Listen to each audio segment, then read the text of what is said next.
富二代撞死了自己的4名同学，却可以一脸笑容地走出法院。他以为自己全身而退了，但他不知道的是，他的死期快到了，而且还要死4次。只因他撞死的其中1人就是撒旦之女。虽然事故原因是刹车失灵，但网上全是对米妮的激烈声讨，甚至有人扬言要杀了她之后再鞭尸。米妮惶惶不可终日，但还是鼓起勇气来到学校。迎接她的只有同学们的指指点点，甚至厕所里也写满了对她的诅咒。即使那场悲剧是个意外，同学们也无法原谅一个杀人凶手竟然毫发无伤地坐在教室。这一切让米妮恐惧又不知所措。恍惚中，她看到了死去的纳诺。不仅如此，更诡异的事情发生了。当她从镜子前走过时，背后竟然跟着4个带血的影子，而且好闺蜜也害怕地躲着她。面对米妮的质问，闺蜜终于支支吾吾地坦白，她看见米妮的身后一直跟着4个黑影。米妮听闻，一脸惊恐地回头，可她的背后什么都没有啊！怪事从此接连不断地发生了。在她上厕所的时候，地上会突然出现一只带血的脚，她以为自己眼花了，可身后却不断传来诡异的响声。等她再转回头，镜子中赫然出现那4个死去的同学，而且到了晚上，电视还会自动播放莫扎特的曲子，看起来诡异又瘆人。接着又自动跳台，新闻正报道着那场事故，受害者父母发誓要亲手杀了他。米妮每天被恐惧笼罩着，好在法院的最终判决下来了，米妮只是承担了轻微的责任，只需要赔偿每个受害者家庭30万泰铢，并完成300小时的社区服务就可以了。4条人命竟然只值120万泰铢，这样的结果真让人无法接受。坐在回家的车上，米妮突然失控的大喊：“不是我的错！”紧接着司机也大喊：“刹车失灵了！”这一次是真的刹车失灵，失控的汽车撞向了马路边，可米妮又幸运地逃过一劫。当她从昏迷中醒来，发现身处在那天事故的校车里，大雨磅礴中，她终于看清了打着伞流着血的纳诺。纳诺大声读着网友们对他的惩罚，排名第4的是打断米妮的腿。这时突然冒出来2个陌生男人，二话不说就对着米妮的腿狠狠砸去，一锤又一锤，惨叫声中米妮的腿无情地被打断了。排名第3是把米妮的牙齿全部打掉，很快巴掌啪啪地招呼到她的脸上，可牙齿还是没掉。在纳诺善意的提醒下，2个男人挥起了拳头，这下牙齿如愿脱落了。排名第2是将他的手锯断，这次登场的是受害者的父母。米妮绝望的求饶：“不是我的错，是刹车坏了。”可他的双手还是被残忍的锯断了。随着一声尖叫，米妮竟然在自己的床上醒来。原来这一切都是梦，明明那是个意外，这些亡魂为什么不肯放过他？只有米妮心里最清楚，那场事故根本不是什么刹车失灵。那个漆黑的夜晚，正下着大雨，米妮一边开车一边喝着酒，同时还打着视频电话，潇洒的在雨中飙着豪车。可装逼还没多久就发生了车祸。等他惊恐的醒来，发现竟然撞上了自己学校的校车，车上横七竖八的躺着3具尸体，只有转校生纳诺还有一丝气息。可米妮却选择见死不救，反而打电话向有钱老爸求助，导致4名同学全部死于非命。事后米妮一家人快速做出了反应，先是买通警察把酒瓶提前清理掉了，又买通律师准备好了相关证词，一定要一口咬定是刹车坏了，否则公司的股价就会受到影响。父亲还警告米妮要一字不落的背好证词，撒谎可是你的强项啊。就这样，米妮拿着证词早上也背晚上也背，这还是她第一次这么认真的背书。从法庭出来面对记者的采访，她也丝毫没有露出破绽，就这么轻易逃脱了法律的制裁。原来这就是冤魂索命的真相。米妮还在庆幸刚才只是个梦，可当她拉开窗帘，却发现受害者父母正恶狠狠地盯着她。米妮吓得跑进厨房，扑进了父亲怀里，父亲温柔地安抚着她。可是渐渐的，他抱米妮的力气却越来越重，紧到她快要窒息了。就在这时，奈诺再次出现了，并告诉她惩罚排名第1的就是她父亲。父亲说：“女儿天天给我惹麻烦，我要勒死她。”这次米妮彻底绝望了，这个惩罚无疑是最狠最痛苦的。突然，一个酒瓶砸向了米妮，而砸她的人竟然是她的母亲。紧接着，父亲狠狠掐住了她的脖子，而父亲旁边是面色如常的母亲，还有纳诺诡异的笑容。画面一转，米妮已躺在医院的床上，纳诺在她的身边低语：“ถ้ามินนี่ยอมรับผิดตั้งแต่แรกก็คงไม่ต้องเจอเรื่องแบบนี้หรอกแต่มินนี่เพิ่งจะตายไปได้แค่3 ครั้งเองนะพักผ่อนไปก่อนนะ。”说完，奈诺就消失了。不得不说，这一季的奈诺真的变得温柔了。他明显是要放过米妮。车祸一共死了3个人，而奈诺只让米妮死了3次。至于奈诺自己的这一次，就算了吧。女孩刚出现在校园就吸引了所有人的目光，倒不是因为她有什么倾世容颜，而是因为她挺着一个大大的肚子，而孩子的父亲正是与她擦肩而过的男生。男生懒得看孩子的母亲一眼，却立刻被另一个美丽的女孩所吸引。没错，她就是撒旦之女纳诺。สวัสดีค่ะนันโนนะคะฝากตัวด้วยนะคะทุกคน。和第一季一样，纳诺仍旧以一名转学生出现在校园中，并且第一时间锁定了校园中最黑暗最邪恶的人，而男生也把奈诺当成了自己的猎物。纳诺的新同桌好心提醒纳诺，这个男生奈奈是学校中的风云人物，成绩好，长得帅，家里还有钱，还即将要竞选学生会长。他是真的优秀，但也是真的渣。他已经搞大了好几个女生的肚子，更是毫不留情地将这些女生抛弃。可奈诺的脑回路不一般，งั้นถ้าไม่ท้องก็ไม่เป็นไรนะสิ。然后主动掉入了猎人的陷阱。他毫不犹豫地投向了奈奈的怀抱。仅是第一天，两人便公开秀恩爱，一起吃饭，一起上课，两人如胶似漆，发展的速度堪比火箭。同学们更是纷纷打起了赌，猜测奈奈能用几天把奈诺搞到手。期间怀孕的小佩好意提醒纳诺不要成为下一个受害者。ถ้าเธอคิดว่าเธอเป็นเหยื่อเธอก็จะเป็นเหยื่อนะ。在第4天的时候，他们终于突破了零距离接触，达到目的之后，奈奈得意地向好兄弟展示自己的战绩。他仅仅用了3天3小时33分钟，又一次刷新了新纪录。接着大家拿出了所有的赌注，看谁猜的时间最接近。有人猜8天，有人猜5天，大家都很接近，却又没人猜对。这时奈诺出现了，拿起一个小纸条念了出来，纸条上的数字1分不多1分不少，而这个下注的人竟然就是纳诺。看着傻眼的同学们，纳诺调皮地说：“不只是奈奈，他也很会玩哦。”ใครล่าใครกันแน่เนี่ย剧情瞬间反转，无知少女变成了腹黑少女。故事到此并未结束，奈奈好像瞬间失去了往日的雄风。柔道训练的时候，她似乎成了手无缚鸡之力的少年，不断的被人撂倒。好兄弟调笑她，是不是被奈诺榨干了才如此柔弱？不仅如此，她在男女之事上也力不从心了。于是奈奈一气之下提出分手，纳诺哭着说不想分手。ไม่เอาอ่ะถ้าเลิกกันนันโนจะตายนะนันโนจะตายนะ。这楚楚可怜的样子，如果不是太熟悉纳诺，差点就要被他的演技骗了。奈奈露出了渣男本色，说到他不过把奈诺当一件玩物。此时的奈诺也不装了，脸上的幽怨瞬间变成了玩味。彼此，你也是老娘的玩具而已。说完转身潇洒离去。分手之后，奈诺惬意地来到食堂吃饭，小佩坐到奈诺身边。他说本以为奈诺和其他女孩一样，没想到最后竟然是奈诺耍了奈奈。奈诺也觉得小佩与众不同，像小佩这般怀了孕还面色如常上学的真是少有。小佩的心态已然改变，她只希望孩子能够平安降世，这何尝不是一种幸福呢？另一边，奈奈的情况似乎不太乐观，洗澡的时候竟然发现小弟弟似乎缩水了，接着又一次勾搭其他女孩时，女孩竟然尖叫着跑开了。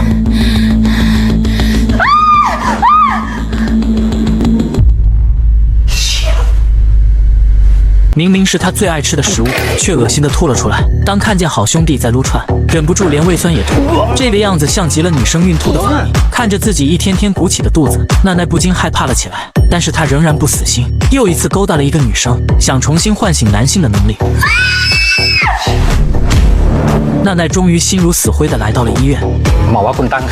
我的妈，他可是男生啊！奈奈不敢相信自己的耳朵，可仪器上正在蠕动的胎儿都在说明她要当妈妈了。医生还告诉她怀的是女儿，已经15到16周了。从来都是奈奈将女性玩弄于股掌之中，可这次竟然被女生搞大了肚子。到了学校，因为奈奈最近的奇怪举动，好兄弟不停追问奈奈她到底怎么了。奈奈被逼得破口而出：我ไม่ได้เป็นโรคเหี้ยยังไงล่ะกูท้อง奈奈ยิ้มหน่อยสิ。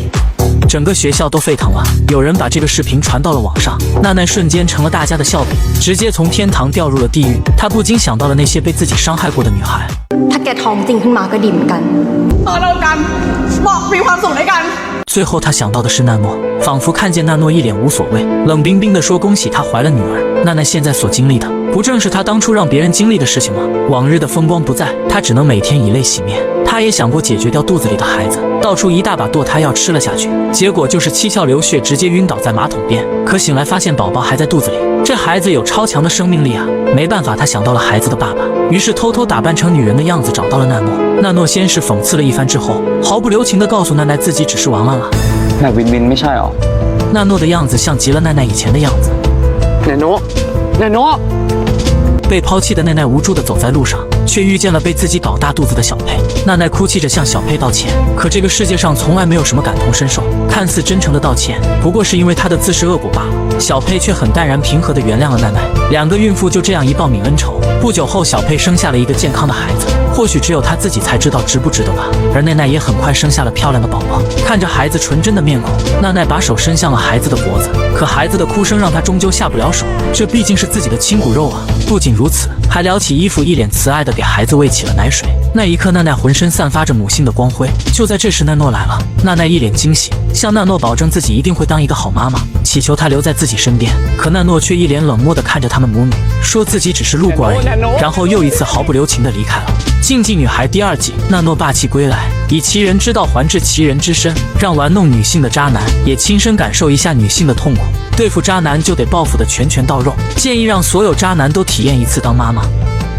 这个学校的男生太惨了，为了保护女生的贞洁，他们被禁止喝冰镇饮料，还要每天跑几千米累成狗。自从男校女校合并后，这种奇葩的规矩越来越多，越来越没有人性。这时我们的大女主奈诺站了出来，学校不是禁止和男生聊天吗？她这里有一款真爱 APP， 在这个软件上聊天可以匿名，这样学校就无法监控了，并且这个软件根据年龄和兴趣快速配对，这样就能找到自己的真命天子了。竟然有这么神奇的软件，于是大家纷纷下载了这个软件。因为是匿名，所以什么话题都能聊，毫无顾忌。这当然逃不过茹老师的眼睛，他很快找到了奈诺，质问他为何要搞事情。见惯了大风大浪的奈诺怎会对这种小场面吓到，他反而向老师推销起这款软件。这款软件可以监视同学们的聊天内容，一旦发现有人越界，就可以用学生账号去排查，而且没准老师也能找到真爱呢。茹老师心动了，犹豫再三之后下了这个软件，并给自己取名叫空花瓶。空花瓶很快就配对了一个叫水仙花的网友，不得不说这2个名字就很绝配。空花瓶倾诉了自己的心事，自己好孤独又没人理解，而水仙花则体贴地说，她非常懂这种感觉，她会一直陪着她。有了水仙花的陪伴，茹老师的脸上也渐渐有了笑容。当看到一名男老师，他会猜想他会是善解人意的水仙花吗？虽然有了水仙花这个知心网友，可他始终不忘自己肩负防止早恋的使命。为了彻底把男女生分开，他给男生单独划分了一座大楼，如果看到男女并肩行走，便命令他们拉开100米的距离，否则就要颁布男女禁止并肩行走的校规了。学生们怨声载道，敢怒不敢言。就在大家都在沉迷真爱 APP 的时候，只有奈诺这个怪女孩不喜欢玩手机，却喜欢跟在茹老师身后叽叽喳喳，让茹老师烦不胜烦。在经过一间教室的时候，奈诺惊呼说里面好像有奇怪的声音，这终于引起了茹老师的注意。打开门之后，他看到了崩溃的一幕，女生正跪在地上不知道做些什么。茹老师被眼前的场景刺激到了，他追着男生猛打，根本不管男生的解释，男生被打得头破血流。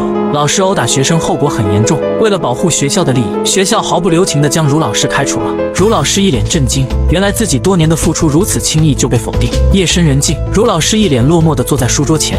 学生时代她原本有个好闺蜜，2人形影不离，感情深厚，可惜闺蜜是个恋爱脑，被男同学欺骗至怀孕，更因为堕胎而流血过多死亡。难怪茹老师如此抵触早恋，抵触男生。这时水仙花发来消息，安慰茹老师不要难过，她会一直陪在她身边。茹老师终于找到了一丝力量。第2天，茹老师在台上与同学们告别，离开前她仍旧不忘叮嘱女生一定要保护好自己，以后他们会有幸福的家庭。而对于男生，茹老师希望他们管住自己，不要让女生受伤。就在这时，奈诺在手机上一番操作，真爱 APP 上的匿名被取消了，大家终于知道了和自己聊天的人是谁。他们激动地奔向彼此，而茹老师也震惊地发现，一直陪伴她的水仙花竟然是琳达老师。原来琳达一直崇拜和欣赏茹老师，她不想只做同事了，更想做她的知心好友和解语花。เปิดใจให้ความรักเถอะนะความรักไม่เคยผิดมีแต่คนต่างหากที่ผิด。是啊，爱本身没有错，无论任何形式的爱，不都是爱吗？同学们都沸腾了，共同见证了2人的美好友谊。而引导这一切的奈诺潇洒地离开了，这是奈诺最温馨的一集了。茹老师因曾经受到的伤害而对女生过度保护，奈诺对于这样的茹老师并不是惩罚，而是救赎。他把茹老师从自己的牢笼中拉了出来。女孩刚踏进校园，神奇的事情发生了，世界竟然瞬间失去了颜色，她浑身上下只剩下黑白色。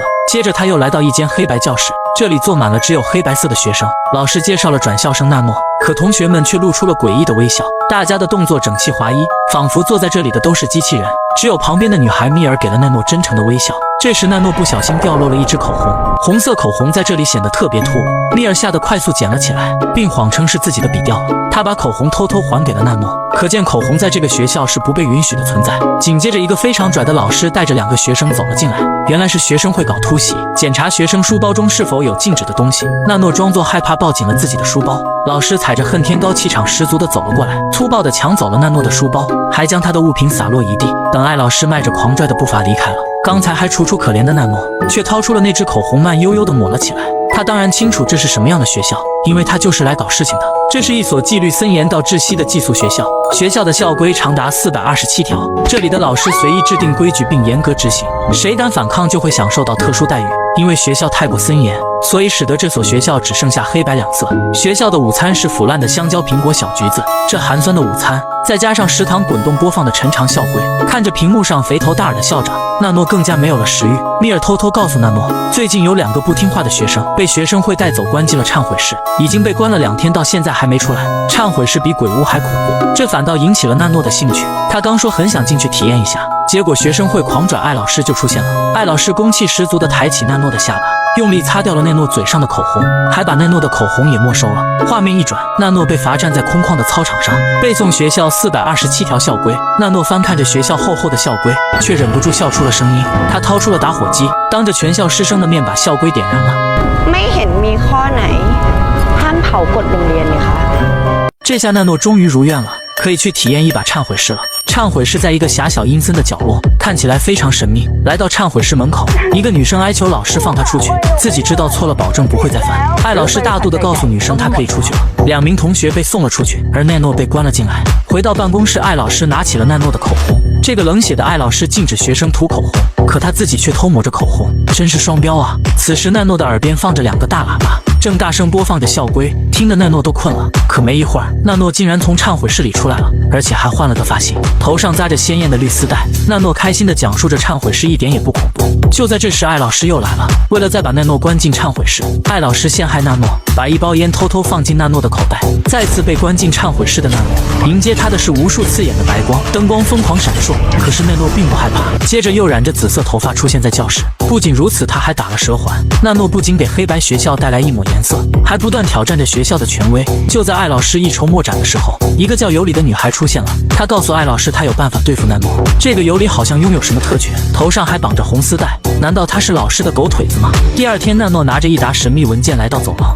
好像要把文件撒下去。赶来的艾老师伸手便抢奈诺手中的文件，2人互相争抢着，而这一切都被尤里躲在角落偷拍了下来。接着尤里鬼魅般出现，一把将奈诺从楼上推了下去。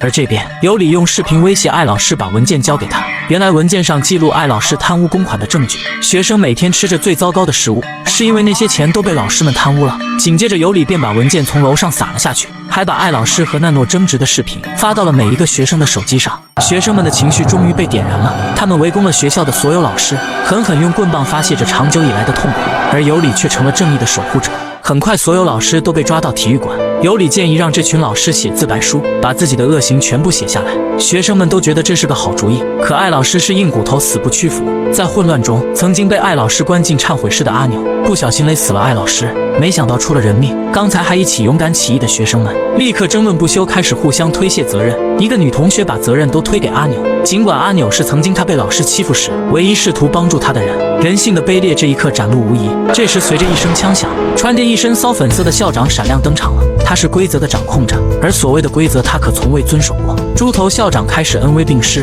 只要大家听话就放过他们杀死艾老师这件事。讨伐开始的快，结束的也快，学生们还是屈服了，直接缴械投降。只有米尔一个人呼吁大家不能放弃，而尤里为了自保，更是不要脸的说真正的源头是纳诺。米尔骂他太无耻，纳诺已经死了还要把责任推给他。突然，体育馆的灯光全都灭了，已经死掉的奈诺好端端的站在楼上。คิดถึงนันโนกันหรือยัง？看着出尽风头的纳诺，尤里很不爽。校长拿枪威胁着纳诺，可纳诺面带微笑鼓励校长赶紧开枪。人群中，米尔拿出手机开始网络直播，一个人出了头，其他人便纷纷跟随。寡不敌众，校长还是怂了。在纳诺的帮助下，同学们算是成功反杀校长。心虚的尤里想开溜，却被奈诺抓住关进了忏悔室。这次该轮到他体验忏悔室的恐怖了。学校终于安静了，学生们纷纷走出了这个关了他们许久、压抑他们许久的校园。然而外面的世界依旧还是黑白色，到底是这个世界已经变了，还是他们被黑白学校同化了？也许是某些陈腐的规则压抑人性太久，人们无法摆脱束缚的思想，又也许外面的世界依旧被奴役和控制着，并且外面的人可能并不自知。一个女屌丝混进了贵族学校，其他富二代坐豪车上下学，唯独她乘坐摩托车。周围人都扎着象征身份的蓝丝带，唯独她扎着红丝带，这更加凸显了她的特别。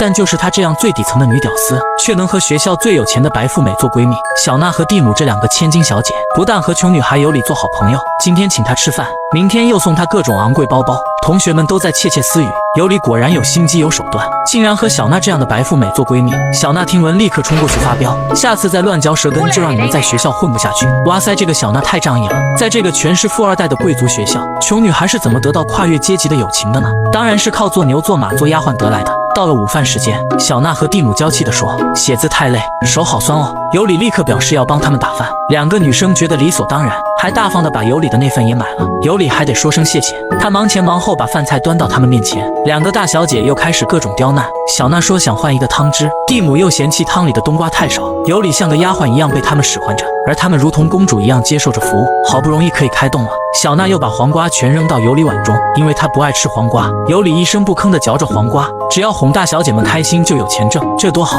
与此同时，撒旦之女纳诺也混进了这所贵族学校。与尤里不同的是，她是来搞事情的。当三人组回到教室，看到纳诺坐在他们的座位上，纳诺甜甜地说想和他们做朋友。他们三个人看起来很随和，小娜高傲地表示，他们这个小团体可不是随便就能进的。纳诺需要證明自己的誠意。ได้สิเพื่อนแท้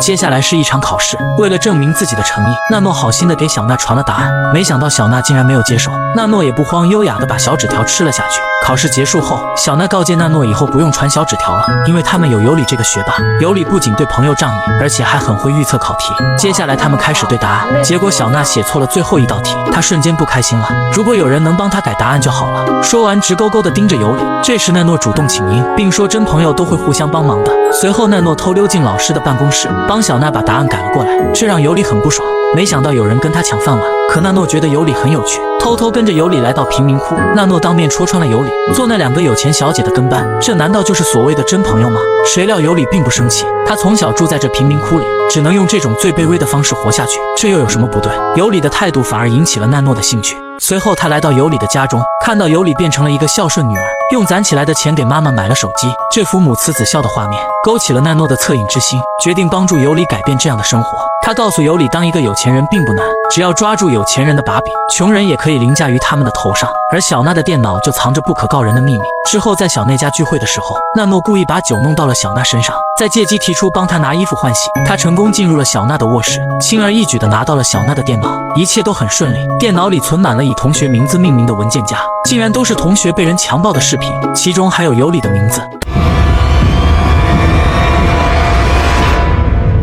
当纳诺醒过来的时候，他被绑在一个全是塑料布的仓库，而小娜三人就站在他的面前，旁边还有一架摄像机。小娜得意地说，从一开始纳诺就是他们的猎物，而尤里就是引他入局的诱饵。纳诺先是装作无助又害怕，突然他低头邪笑了起来，仿佛瞬间换了一副面孔。这剧情反转的让三人措手不及，于是威胁纳诺，马上会有两个男人来强暴他。纳诺也放大招，他已经把所有证据传上云端，不仅有那些不雅视频，还有小娜以此牟利的转账记录。说完还发出疯癫诡异的叫声。眼见事态失控，小娜第一个沉不住气，上去一把扑倒了纳诺，随手抄起家伙对着纳诺砸去。尤里震惊地看着这一幕，却不忘把整个杀人过程录了下来。很快纳诺没了声音，小娜二人还惊魂未定，身后却传来尤里平静的声音。这些日子他装成受害者任他们欺负，现在有了这些视频，他再也不用做一条狗了。接着尤里把门外的两个男人喊了进来，这两个男人本是用来对付纳诺的。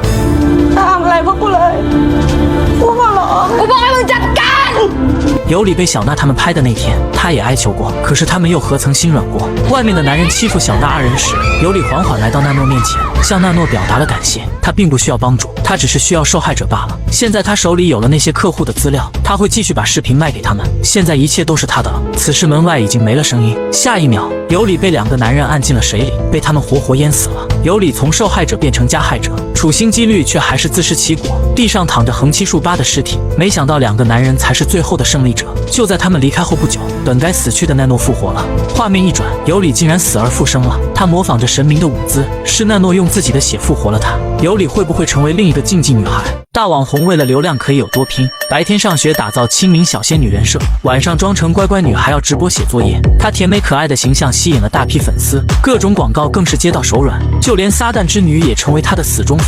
午餐的时候，珍妮被同学缠着问当网红挣了多少钱，有大批粉丝的感受如何？这让珍妮很尴尬，只能礼貌的微笑。就在这时，一个齐刘海女孩替她解了围，珍妮才得以脱身。这个叫纳诺的转校生兴奋地表示他是珍妮的死忠粉，从1年前就粉上她了。当看到珍妮吃的是索然无味的减脂餐，纳诺干脆把自己的烤肠递了过去。อร่อยนะจะดีเหรอ果然，人生唯有美食不可辜负。看见珍妮开心满足的样子，纳诺一边分享着美食，一边鼓励珍妮，希望她随心所欲地做自己，在自己面前无需伪装。两个女孩相视一笑，如同熟络多年的好友。纳诺看得出来珍妮并不快乐，珍妮也是难得遇到知音，开始对纳诺吐苦水。原来他有2个贪财的父母，为了挣钱逼他代言会过敏的护肤品，什么时候插入广告，该说哪些话，都由他们在背后操控着。而他们自己天天大鱼大肉，却给珍妮吃恶心的减脂餐。就连她过生日，父母送的礼物竟然是帮她买粉丝，这无疑是击碎了珍妮的心。在她看来，父母就是吸血鬼，她真的受够了，好想摆脱珍妮这个身份。没想到纳诺听闻却语出惊人。นั่นนอกหมายถึงการเหนียวจากโลกใบนี้ต่างหาก。很快，珍妮开始了最后一场直播。本该热闹的带货直播，竟然变成了恐怖的杀人直播。珍妮在镜头前哭诉，自己代言的产品很垃圾，父母也很垃圾，就知道逼自己挣钱。她活得很痛苦，想要自杀。一瞬间，直播间人数创了历史新高。下一秒，在无数粉丝和网友面前，珍妮竟然真的自杀了。而珍妮父母看见女儿自杀的直播，哭成了泪人。可画面一转，珍妮竟然从地上爬了起来，旁边是拍手叫好的纳诺。原来这一切都是他们俩设计好的，设计假死来摆脱父母对她的控制。纳诺恭喜珍妮重获新生，殊不知这将是珍妮噩梦的开始。等到珍妮再次现身，已不复当时的清纯模样，染了夸张的头发，打鼻环，还刺了青。穿着夸张的珍妮和纳诺来到酒店入住，电视里正播放着珍妮自杀的新闻。镜头前，珍妮父母一脸悲痛地表示，他们是真的爱珍妮的。珍妮却对此一脸不屑。接着，她发现自己的话题被顶上了热搜，可纳诺却说人们都喜新厌旧，大家很快就会忘记她。珍妮却并不开心，反倒沉默了。很快，更炸裂的消息冲上热搜，网上出现了一个有理寻找阿珍的直播间，女主播叫有理，还自称是珍妮的好友。有理在屏幕上告诉大家，珍妮自杀是一场骗局。珍妮很单纯，这种方案绝不是她想出来的，肯定是有人唆使珍妮这么做。这是什么情况？珍妮慌得六神无主，而奈诺却非常淡定，只要他们躲一段时间就风平浪静了。然而珍妮还是忍不住刷手机，看见有理在直播间变身为侦探，装模作样的带大家一起寻找真相。网友们更是对有理一顿夸，这个有理不是打着自己的名号抢自己的风头吗？珍妮终于坐不住了，她在直播间化名为罗西，大骂有理是骗子，自己是珍妮的同学，根本就没见过有理。有理看到此留言则暗自窃喜，明白鱼儿终于上钩了。第二天，珍妮乔装打扮前来赴约，有理也终于对珍妮摊牌了，自己不过是入侵了纳诺的云端罢了，所以知道珍妮假死后的一举一动，而这些照片都是纳诺拍的，他随时可以将这些公之于众。现在唯一的生路就是让纳诺彻底闭嘴。珍妮也是个草包，对有理挑拨离间的话语丝毫没有怀疑，还反而动心了。其实，在脱去网红的标签后，他自己也变得空虚，开始怀念起曾经网红的日子了。半夜，珍妮又悄悄打开了有理的直播间，有理还在编故事。一个叫纳诺的女孩和珍妮有不正当的关系，并且警方已掌握了他们的藏身之处。就在这时，纳诺醒了，珍妮终于脱口而出，她后悔了，想重新做回珍妮。到现在，珍妮还不明白，从她做决定开始就没有回头路了。接着，奈诺从珍妮的枕头底下拿出一把刀，唯一的办法就是杀了她。珍妮的小心思根本瞒不住纳诺，他知道珍妮早已动了杀心，为了能重回以前辉煌的日子，珍妮也是够狠，竟然一刀向纳诺捅了过去，鲜血溅了珍妮一身，还没重新做回网红，反倒变成了杀人犯。此时有理来电话指挥慌乱的珍妮，让她往自己身上刺几刀，假装成和奈诺发生争执的样子。珍妮跑出去不久，死去的奈诺睁开了眼睛，而那边的珍妮已戏精上身，一边奔跑一边和有理进行连线。有理哭着向大家求助，自己是被奈诺威胁和强迫的。谁料他们正忙着栽赃纳诺，直播间突然有人留言，珍妮早已回家了。这个浑身是血的珍妮是冒牌货，果然珍妮的直播间也开播了。สวัสดีค่ะเจนนะคะเจนกลับมาแล้วค่ะ。纳诺竟然变成了珍妮，他直播间的人数多达上万人。懵逼的珍妮终于打车回了家，却发现纳诺和自己父母坐在餐桌前，一家人温馨其乐融融的模样，家中的照片也都变成了纳诺。珍妮哭着说，她才是珍妮啊，你们不记得我了吗？看见突然闯入的珍妮，父母不但不认得她，还护着纳诺。在父母眼里，纳诺才是他们的女儿。以前他们逼珍妮直播，是因为当网红就是珍妮的梦想，让她控制饮食也是因为她对食物过敏。ทาดาคุณพ่อคุณแม่คะน้องเจนอยากดังจังเลยค่ะ此刻的珍妮宛如雷劈，悔不当初，可是已经来不及了。纳诺最后给她补上一刀，如果自己说过的话都不记得，那别人又怎么会记得你？ไม่มีเซนจะดีกว่า紧接着，珍妮父母毫不留情地报了警，百口莫辩的珍妮被警察带走了。走之前，他一脸绝望地问纳诺：“自己真的错得这么离谱吗？你非要这么对我吗？”而奈诺并没有回答他的问题。人总是不满足于现状，贪婪只会丢失现有的财富。纳诺的存在本就是将所有世间丑恶曝光出来，但这一次他的伤口竟然没有愈合。或许是奈诺开始质疑自己了吧？此刻的奈诺似乎更迷茫了。女孩发现一件诡异的事情，母亲每天给她注射的不明液体，却让她变得更加虚弱，甚至原本好转的双腿也逐渐恶化。慢慢的，她就再也离不开轮椅了。更诡异的是，每晚给女儿注射之后，母亲就进到一间阴森漆黑的房间，打开一大袋盐，再往巨大的桶里面不停地撒盐。到底是腌制还是要掩盖什么东西呢？就在她捣鼓完离开房间后，一个神秘的女孩凭空出现了。没错，她就是撒旦之女纳诺。纳诺已经嗅到了罪恶的味道。这一天，纳诺再次来到一个新学校，这所学校每天都有老师相继消失，而那个爱撒盐的母亲就在这里的医务室工作。纳诺突然出现在他身后，把小可母亲吓了一跳。纳诺表示他是来找一个老师的，却一直都没有见到他。小可母亲告诉他，那个老师在上学期就离开了，而且他们并不太熟。那就奇怪了，他们一起在医务室工作，怎么会不熟？而且学校里很多老师都消失了呀。小可母亲神色镇定，也许他们有了更好的去处呢。纳诺随即问到，所谓的更好的去处，是指潮湿并且空气中还带有咸味的地方吗？这让小可母亲猝不及防了。好在纳诺及时解释，他指的是海边的漂亮学校了。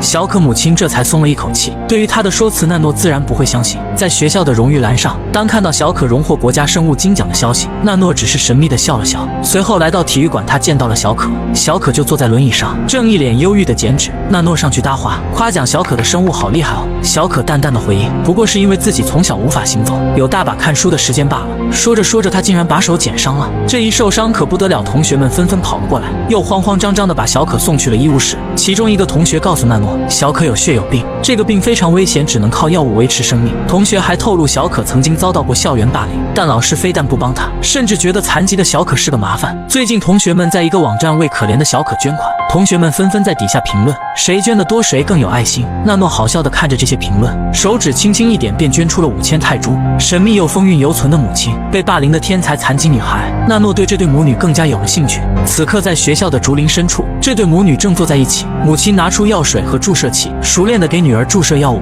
母亲眼中都是对女儿深深的爱，她甚至愿意为女儿做任何事。当母女二人离开时，纳诺已出现在他们身后，他拿出刚刚为小可注射的药物，闻了闻，心中便已有了答案。与此同时，尤里又阴魂不散地出现了，他告诉纳诺，换作是他就会杀了小可母亲。尤里似乎对纳诺的一举一动都有感应。自从被纳诺复活之后，尤里就扮演着阴魂不散的搅屎棍，不过是喝下神明血的凡人而已，却妄想取代神。这时小可母亲发来信息，想和纳诺谈一谈。原来就在不久前，她震惊地收到了纳诺发来的照片。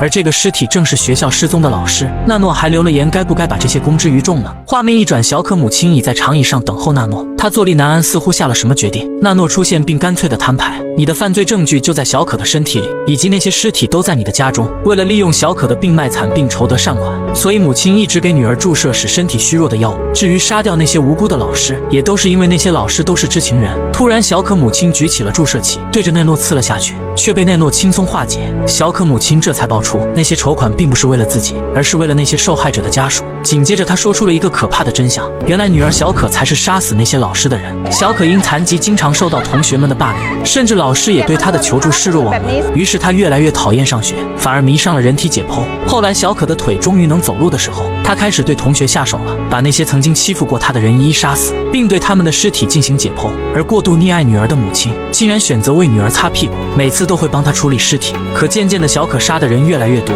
所以母亲只能给她注射变虚弱的药物。她坚称这么做都是为了保护女儿和其他人。母亲将自私的行为当成了一种爱，最终让孩子变成了恶魔。就在这时，尤里推着小可出现了。小可听到了所有真相，尽管母亲拼命对她解释，她是为了保护小可和保护更多的人，但小可并不领情。生命就像是一只蝼蚁，欺负她的人就让他们统统消失好了。就连母亲也是伤害她的人之一。更恨的是，母亲还剥夺了她杀人的乐趣。悲愤中，小可竟然从轮椅上站了起来。不用说，这肯定是尤里搞的鬼。尤里早就把注射的药物调包了，而小可这段时间都是装出虚弱的样子。紧接着上演了一场母女厮杀大战，不顾母亲的哀求，小可却毫不留情，刀刀致命。而尤里还在旁边不停煽风点火。他和小可都是受害者，对那些伤害他们的人就应该简单粗暴地报复回去。但在纳诺眼里，他们都是怪物，以受害者的身份出现，最后演变成心理变态的施暴者。而那边的母女大战快接近尾声，母亲绝望地告诉小可她有多爱她，而小可此时也是泪流满面。然而下一秒，小可拿起刀子狠狠刺向了母亲，没想到纳诺突然出现，用手抓住了刀。明明是他们自食恶果，但纳诺还是心软了。不过他输了，母亲竟然反手将刀捅向了纳诺。他一边说着对不起，一边责怪着纳诺的多管闲事。纳诺看着自己缓缓流出的血，看着以为自己成为神的尤里，他的眼底尽是无奈和悲伤。到了最后，小可还是没有放过母亲，亲手送走了自己的母亲。人性的邪恶太复杂了，就连爱也能成为自私的借口。尤里得意地说：“มันหมดยุคเธอแล้วนะโน。”接着尤里给小可喝下了自己的血，另一个恶魔诞生了。纳诺萌生了本该人类才有的情绪，这种情绪在遇见那个偷东西的少年时就已初见端倪。那最后的眼泪是纳诺对人性的失望与无奈，所以他的时代再一次回来了。最后的一幕，纳诺在高处俯视着尤里二人，也真实反映了纳诺永远凌驾于他们之上。让我们期待第3季纳诺的王者归来。